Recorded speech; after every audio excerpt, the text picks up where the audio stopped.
Hello guys, what's up? I'm going to be showing you my favorite assault rifle in Unturned. So as you can see, I got some walkers here I'm going to be testing this gun out on.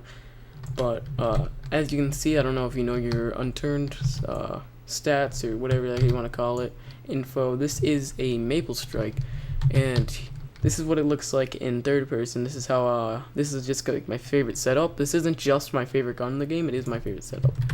So I'm going to show you guys what I have on this gun to make it that good. I have the suppressor, which is my favorite barrel attachment, the angled grip, which is my favorite tactical slot, the NATO drum mag, my favorite magazine, and the 6x zoom scope, my favorite scope, on top of my favorite gun. So this is my favorite gun overall, not just my favorite assault rifle. I like this over Timberwolf, I like this over any of those kind of weaponry. It's just my favorite gun. Now, if you do hear anything, I just want to apologize quickly for a couple things that might happen. If you do hear TeamSpeak to user, TeamSpeak to user, that is my TeamSpeak. I do have it open. And also, I do realize that I'm low on health, high on food, high on water, and high on radiation. I just wanted to make a quick video for you guys and show you what I like. So, as you can see, I got a civilian zombie over there and 2 military right here. So, with this scope and the suppressor, the shots are really quiet, so it's 2 to the head for military, as you can see right there. And also with the scope, if you point it, you can see in the bottom right, the scope itself is still on target. So this would still be able to hit the walker if I shot it like that, but just to ensure, as you can see, zoom in, zoom out, it's on the same exact spot. So with the civilian walker, 1 to the head, takes it down. This is why it's my favorite gun. It's got power, and also the Maple Strike. I like it. It is a little bit heavier than the Swiss Skewer, not by much though. And the fully automatic capability with this does make up for, you know, the extra 0.5 kilograms or whatever, how much this more costs or how much this more weighs. It definitely does make up for it. So, as you just saw, it's two in the head for military, 1 in the head for civilian. I just want to make a quick one for you guys so you could see what my favorite setup is. This is what I bring with me. This is what I use everywhere, especially with this drum mag and the suppressor. The suppressor makes it very quiet, very, very quiet, almost so that you really can't hear it. That one was a little too high. You really can't even hear the gunshot unless you're, you know, maybe like 15 meters between somebody, you know. That's how really suppressed this gun is. Now, I don't know if they're going to change it, but as of right now, the suppressor does make that much of a difference. It really does. It's definitely the best barrel attachment machine you want to get. Now, as you can see with the 6x zoom scope, you can come up close, like if someone was behind this tree, you can still get a good sight from a far distance, or even, as you can see, like I was telling you with that other scope, you can just wait here, tilt back, you know, kind of just stand here. You can't really move it when you're on the walk. It would probably be better to just kind of spray to the hip, but either way, if you're just standing still and you kind of quick fire, you can definitely do some work up close.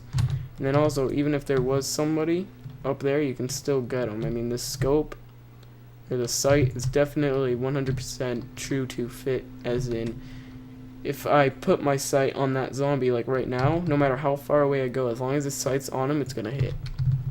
So even if I do go as far back until I can't even see it, as long as I don't need to put it above it, I don't need to do anything, this gun zeroes in right on it.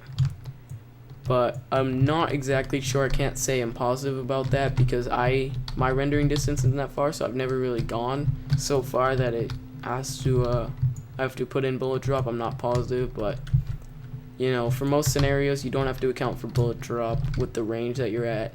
Say you're here, someone's like behind that tree back there, you still don't need to account for bullet drop, even though it's this much, you know. You never really need to account for any sort of bullet wind or anything like that, especially in such a simple made game like this. But yeah, this is my favorite rifle, the angled grip. I'm not sure if there really is a difference between angled or forward grip, just the angled grip. Even in real life, this is my favorite grip.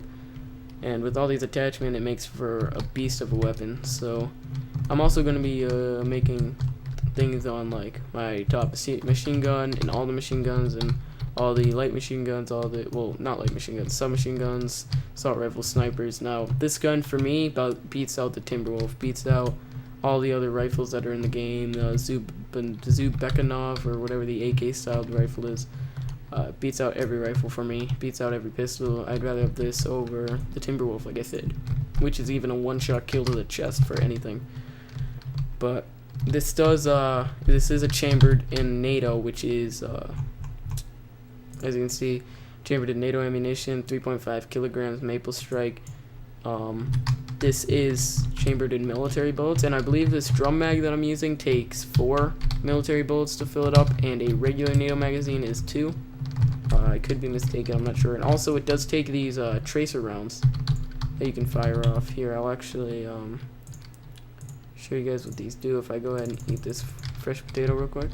I do want to show you what tracer rounds are like. Hold up. So if you go ahead and swap it out, I'm pretty sure. Yep, this is what the drum mag looks like also, if anybody wants to go look for it. But I don't know if you'll be able to see it because it's dark out. But yeah, you can kind of see that the bullet, you can see the tracer. So if I do fire, you can kind of see the red trace, and especially at nighttime you'll be able to see it. So this is definitely not the kind of bullet you want to use at night, or at all really, because it gives away your position. But if this is the only thing you got your hands on, then you definitely want to go ahead and use that. So I'm going to go ahead and pick up my ammo again. I don't know why. Actually, those are for my shotgun. So I'm going to go ahead and pick up my drum mag.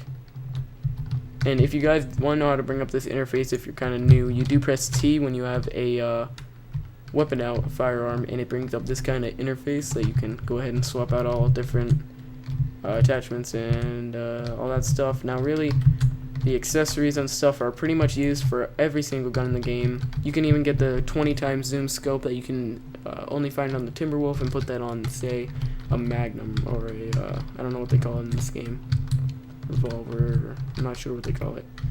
But you can use it on pretty much anything. You know, some guns don't have like a tactical rail or like barrel. I think every gun does have a barrel and a sight maybe, but I'm not so sure about the tactical rail. I'm sure that's the only exception that some guns have, especially with like the suppressor. I can even put that on my Nova that I have, which is my favorite shotgun. So really, the accessories really never end. And with this rifle, this is my favorite setup. So if you guys wonder what I use for a gun in Unturned, this is what I use. So go check out other episodes if you want to see more on Unturned, and make sure you hit that like button.